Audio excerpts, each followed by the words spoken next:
Gong. Kepada Bapak Presiden kami persilakan.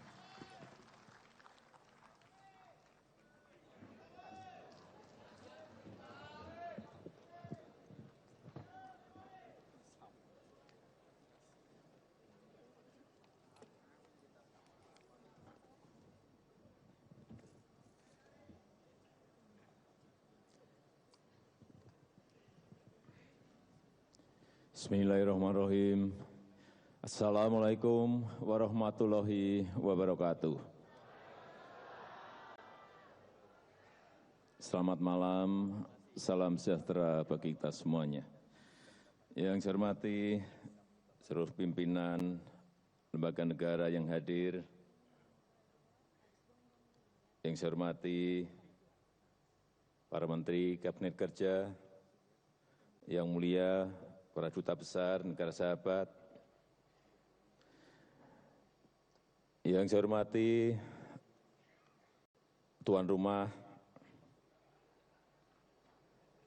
Ketua Umum Partai Nasdem, beserta seluruh jajaran pengurus, yang saya hormati seluruh pimpinan dan KPK. Karena memang sulit membayangkan negara dengan sistem ketatanegaraan kita seperti apa, itu perlu dijelaskan pada mereka. Tapi kalau sudah kita jelaskan, mereka juga.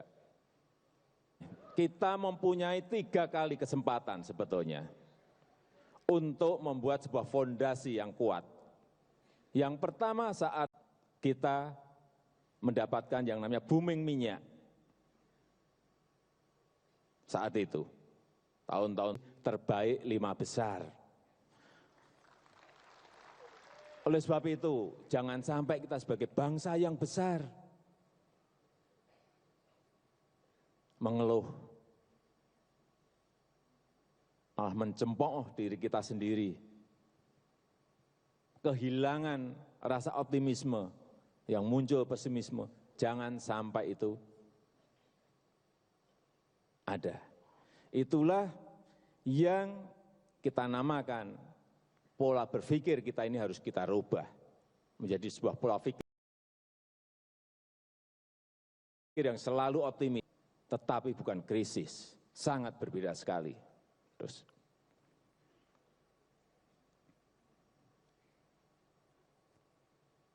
kita mempunyai kesempatan saat booming kayu saat itu. Terus kemudian juga di laut kita, informasi yang saya terima setiap tahun kita kehilangan 300 triliun karena illegal fishing. Tetapi dengan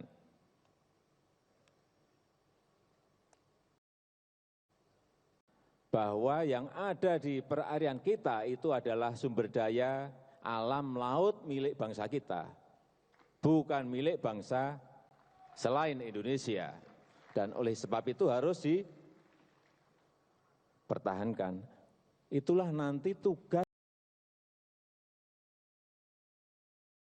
kepala daerah, bukan hanya pemerintah pusat, tetapi kepala daerah, Bapak Ibu nanti sebagai bupati, sebagai wali kota, atau sebagai gubernur, itu tugas Bapak Ibu semuanya. Melindungi itu, mempertahankan itu. Tantangan kita apa ke depan?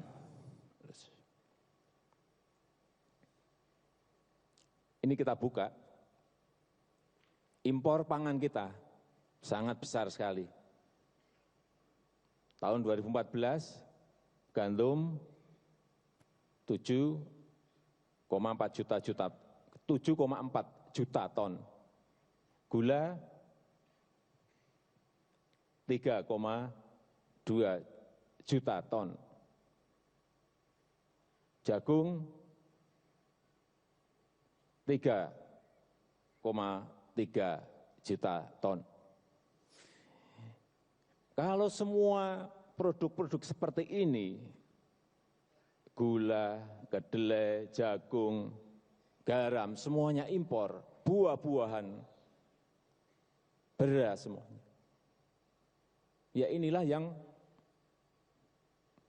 menyebabkan keguncangan neraca perdagangan, dan karena ketergantungan ini setiap membeli barang-barang impor itu harus memakai dolar. Ini yang menyebabkan, salah satu yang menyebabkan dolar kita sekarang pada posisi yang sekarang ini. Meskipun memang faktor yang paling besar adalah dari faktor eksternal. Tugas juga Bapak Ibu semuanya sebagai kepala daerah nantinya juga bisa memproduksi tadi. Gula diproduksi di daerah Bapak Ibu semuanya, kedelai digalakkan di kabupaten dan provinsi Bapak Ibu semuanya. Sehingga kita berharap dalam 3-4 tahun ke depan tidak ada impor yang namanya beras, yang namanya kedelai, yang namanya jagung. Karena sebetulnya kita mau punya keluasan lahan yang masih mampu untuk memproduksi bahan-bahan pangan seperti yang tadi saya sebutkan. Dan tantangan berikutnya, kita ini masih senang dengan yang namanya produk impor. Sepatu kalau nggak impor nggak seneng. Ibu-ibu kalau nggak impor malu memamerkan. Jam kalau nggak impor pun yang mahal. Nggak usah nengok tangan lah. Kalau ada yang nengok-nengok tangan. Sekarang nggak apa-apa, tapi besok jangan. Terus, ini yang juga mengkondisikan produk-produk kita. Kita ini adalah negara besar yang mempunyai penduduk 250 juta lebih. Kalau produk-produk kita sendiri itu kita pakai rampung, karena pasar kita memang dalam negeri sangat besar sekali.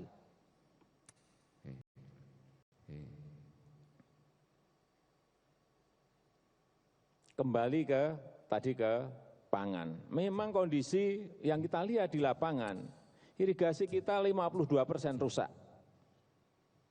Bendungan, sudah berapa tahun kita tidak pernah membuat yang namanya bendungan atau waduk. Sehingga tidak bisa memproduksi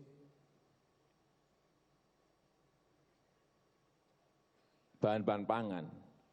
Oleh sebab itu, kembali lagi nantinya, kalau Bapak dan Ibu semuanya menjadi pimpinan daerah, konsentrasikan yang namanya irigasi-irigasi untuk sawah. Konsentrasikan pemeliharaan untuk waduk, dam maupun irigasi. Jangan lagi membuat kantor bupati, wali kota, kantor gubernur yang mewah. Yang namanya bekerja itu harus ada prioritas.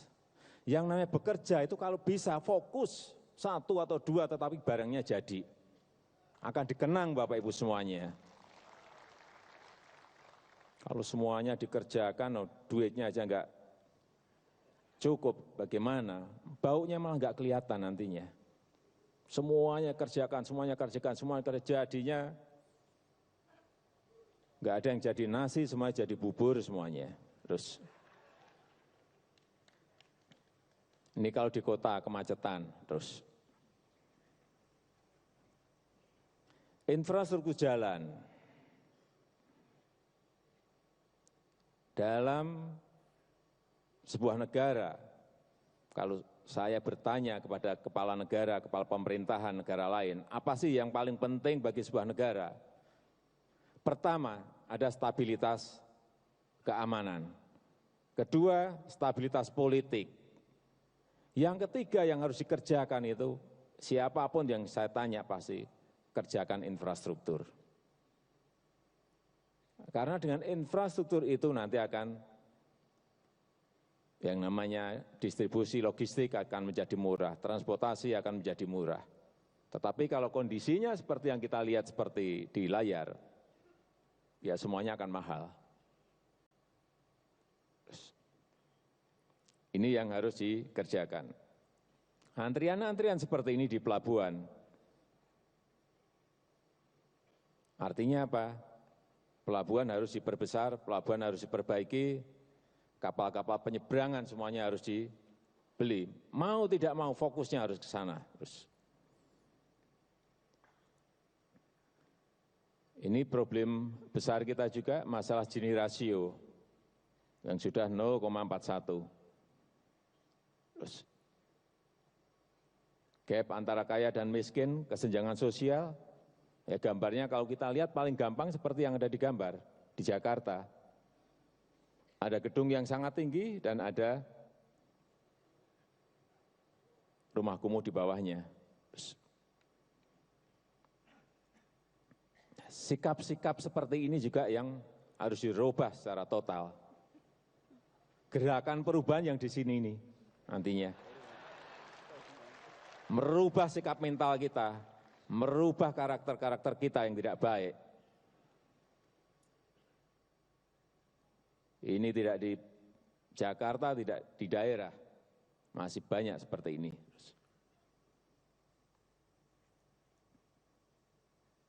Anarkis, vandalisme, sama. Lihat sikap-sikap yang harus dirubah. Gerakan perubahan harus menuju ke arah ini.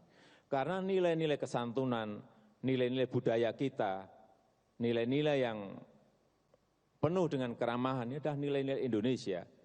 Bukan nilai-nilai yang melotot-lotot, bukan nilai-nilai yang marah-marah, bukan nilai-nilai yang saling melempar, saling mengejek, saling mencemooh. Itu bukan nilai-nilai Indonesia. Bukan nilai-nilai Indonesia.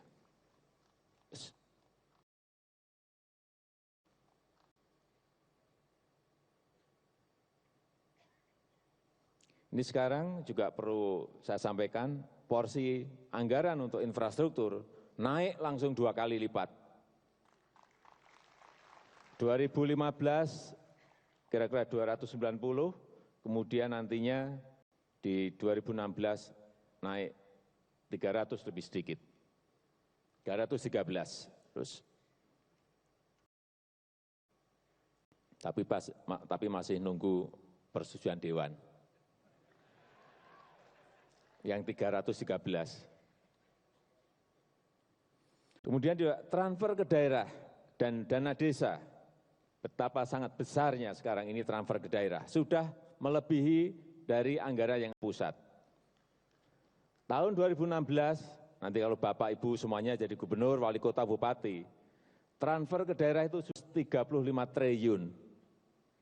Dana desa kira-kira 47 triliun. Sangat besar sekali, meloncat 2 kali dana desanya. Sebab itu, anggaran-anggaran seperti inilah nanti yang akan menggerakkan desa, akan menggerakkan daerah.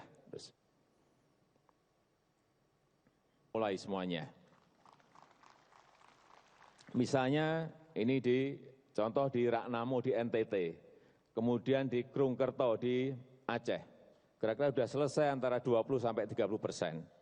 Kita harapkan dalam 3 tahun, 3,5 tahun ini sudah bisa diselesaikan. 49 bendungan. Apa yang terjadi kalau bendungan-bendungan itu nanti jadi? Saya berikan contoh di NTT. Di NTT bagaimanapun kalau tidak ada air, apa yang mau ditanam? Oleh sebab itu di sana kita bangun 7 bendungan. Khusus NTT ada 7 bendungan, karena memang itu dibutuhkan oleh Nusa Tenggara Timur. Tanpa itu nggak mungkin bisa nanam, nggak mungkin bisa beternak, karena ternak pun butuh makanan hijauan. Ini yang juga kita bangun. Tahun ini ada kira-kira 1,5 juta hektar yang diairi dengan irigasi yang sudah dibangun dengan pola padat karya seperti ini. Di semua daerah ada semuanya, di semua provinsi ada semuanya, baik yang irigasi besar maupun yang irigasi kecil. Tetapi kalau nanti sudah jadi, ini menjadi kewajiban daerah untuk memelihara. Gubernur memelihara, bupati memelihara irigasi itu, sehingga betul-betul dalam jangka panjang masalah yang berkaitan dengan air untuk sawah itu ada terus. Kemudian jalan yang tol Sumatera sebelah sana sudah. Kemudian yang tol Solongawi, Kertosono juga kita harapkan dalam 2 tahun ini selesai. Yang tol Sumatera Lampung, Palembang, paling tidak 3 tahun akan bisa kita selesaikan. Kemudian baru mengarah ke barat, ke Aceh. Karena banyak yang menyampaikan, Pak Presiden ini hanya groundbreaking saja. Tapi jangan-jangan tidak ada tindak lanjutnya. Oleh sebab itu gambarnya saya paparkan di sini. Ini yang tol Sumatera sudah seperti itu. Belum panjang, tetapi paling tidak di setiap section itu ada 7 kilo yang sudah selesai, 8 kilo yang sudah selesai, 12 kilo yang sudah selesai. Ada progres, ada kemajuan. Terus pembangunan listrik juga sudah dimulai di beberapa titik. Karena tanpa listrik, industri tidak akan bergerak. Tanpa listrik, anak-anak kita tidak akan bisa belajar di malam hari. Tanpa listrik, usaha kecil, usaha mikro yang ada di desa, di kampung juga tidak akan bisa berproduksi. Pelabuhan juga sama, pelabuhan beberapa sudah dimulai di Kuala Tanjung di Sumatera Utara, di New Makassar Port juga sudah dimulai, tapi ini saya kira 4 tahunan baru bisa diselesaikan.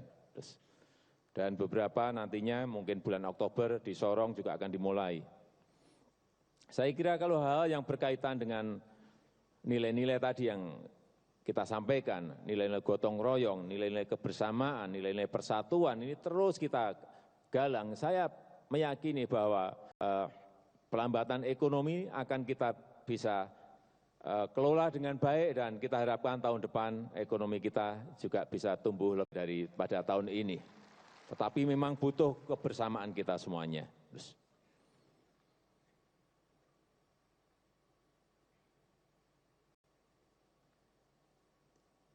Tadi di depan sudah saya sampaikan. Yang paling penting ke depan adalah bagaimana kita menumbuhkan lagi nilai-nilai saling menghormati, menumbuhkan lagi nilai-nilai kesantunan kita, menumbuhkan lagi nilai-nilai tata krama kita. Karena dalam sekian tahun ini kita kehilangan nilai-nilai itu. Kalau itu bisa kita tumbuhkan lagi, kebersamaan, saling menghormati, gotong royong, kesopanan, keramahan, dan menjauhkan kita dari nilai-nilai yang sekarang ini menapak mulai kelihatan akan berkembang, saling mengejek, saling mencemooh, saling menghina, tidak ada lagi rasa menghormati, itulah nanti yang akan membahayakan negara kita yang kita cintai ini. Saya kira itu hal yang bisa saya sampaikan pada kesempatan yang baik ini. Saya meyakini bahwa Bapak Ibu semuanya sudah dipilih dari yang baik-baik dan ketemu yang paling baik.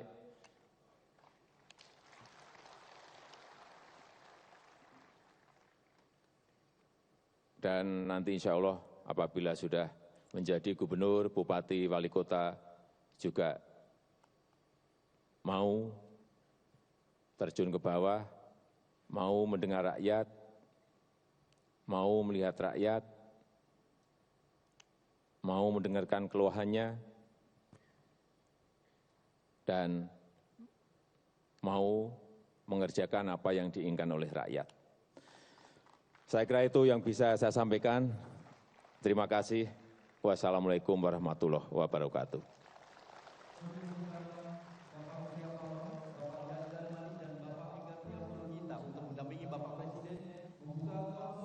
Pemenangan Pilkada 2015 Partai Nasdem.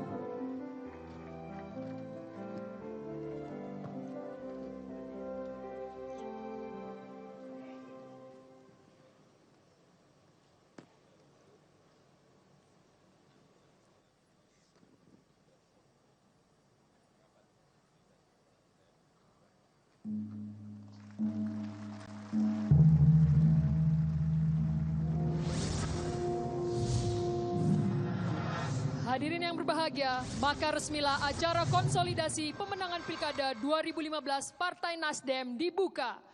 Bersama berjuang.